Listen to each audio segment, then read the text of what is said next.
Heart attack হলে আমরা কি করব বা আমাদের প্রথম করণীয় কাজগুলো কি? হার্ট অ্যাটাক হলে রোগীদের বুকে প্রচন্ড ব্যথা অনুভব হয় এবং এই ব্যথা অনেক তীব্র হয়।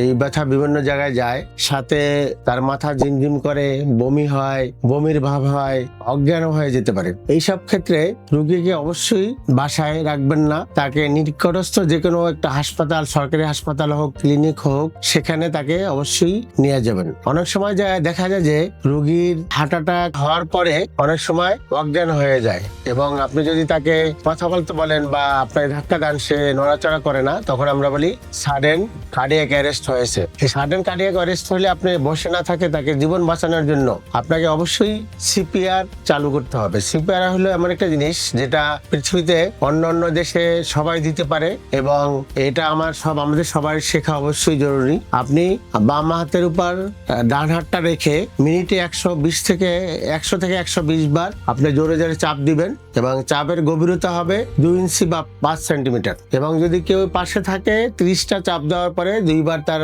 মুখে আপনি তাকে ফু দিবেন এবং এইরকম করতে করতে তাকে অবশ্যই হাসপাতালে নিয়ে যাবেন। নিকটস্থ যে হাসপাতালে নিতে পারেন সেখানেই নেবেন। হাসপাতালে নেওয়ার পরে কি করে? হাসপাতালে নেওয়ার পরে ডাক্তার তাকে একটা ইসিজি করেন।